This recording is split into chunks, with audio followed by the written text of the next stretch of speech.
I'm Huie for SKN Newsline, and I'm coming to you from Washington, D.C. for the IMF World Bank Spring Meetings happening here in D.C. at the IMF headquarters for this week, April 15th all the way down to the 19th on Friday. The 19th actually go down to the way to the 20th of April, and we'll be bringing you coverage here as relates to St. Kitts Nevis and the wider Caribbean region. Now, what happens at the World Bank IMF Spring Meetings? Well, we have financial technocrats from all over the world. They come, they meet here throughout the week. They have different forums and discussions on matters pertaining to the economy, the global financial situation, the world economic outlook, and later this week we'll also have the Western Hemisphere Department hosting a press conference that caters to the Western Hemisphere, so countries of the Caribbean and Latin America. Before I continue, I must say that this coverage is brought to you by and sponsored by Hope Economics, and so we want to thank Hope Economics for contributing to this trip.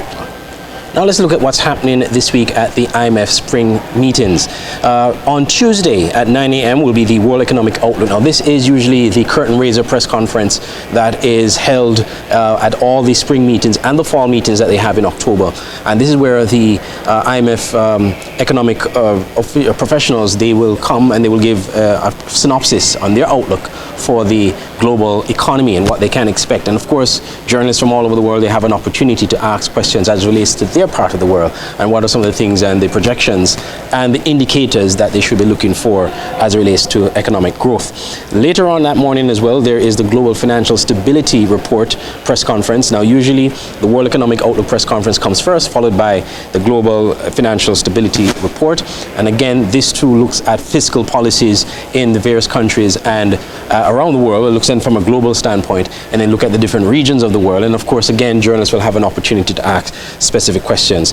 The finance ministers and central bank governors meeting will be at 10:30. Now this is usually a closed door meeting to the press. However, we're hoping that we'll get the opportunity to engage officials from the Caribbean that will be attending that meeting. Now most notably for St. Kitts Nevis and the Eastern Caribbean, we'll have the governor of the central bank, Mr. Timothy Antoine, who we expect will be here and will be attending that meeting. The last time I was here, actually, he was here and we did have a chance to speak. So I'm sure we'll have an opportunity to engage him or whoever else will be attending from the Eastern Caribbean.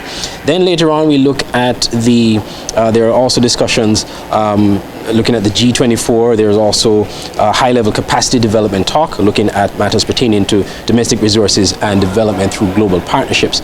Now what we're trying to do at SKN Newsline and TVC is to have officials from the region, from St. Kitts Nevis and more from the wider Caribbean, to look at what are some of the specific issues that are being discussed here as it relates to the Caribbean economy. There are going to be some key meetings that are going to be happening this week, which we will keep you apprised of and which we are hoping to attend and to cover, to provide coverage for those. And then of course we'll have opportunities to have sidebar meetings and interviews, which we'll be sharing with you as well. Now we go down to Wednesday and quite a number of things will be happening. We have the Fiscal Monitor press conference happening. Again, these are all global outlooks, but we try to get them down to the Caribbean, because one of the things about these meetings, they have journalists from all over the world coming and very little representation from the Caribbean. And so that is why here at SKN Newsline we make a endeavor, a good effort to come to these meetings so that we can provide coverage that is Caribbean specific, so that the Caribbean can also get, we can get some outlook as relates to the region. Now on Friday, it promises to be interesting, because on Friday we have the Western Hemisphere Department press conference. That's going to be happening at 2 p.m. That press conference caters specifically to the Caribbean and Latin America. And so we'll have the opportunity to ask questions that we probably didn't get answered at the, or we probably didn't get a chance to ask at the World Economic Outlook press conference. We will be able to ask those at the Western Hemisphere Department press conferences that are more specifically geared towards the region. And so we'll have even officials who can speak to the St. Kitts Nevis economy and to the wider Caribbean at large. So stay tuned here on SKN Newsline every day for this week, Monday to Friday at 12 noon. We'll bring you the first update, and that report also rebroadcast in our newscasts at 7 p.m. with subsequent rebroadcasts here on SKN Newsline as well as TVC Channel 40. SKN Newsline, your news leader, bringing you the information here at the IMF World Bank Spring Meetings here in Washington, D.C. Reporting from Washington, D.C. for SKN Newsline here at the IMF headquarters, I'm Huie.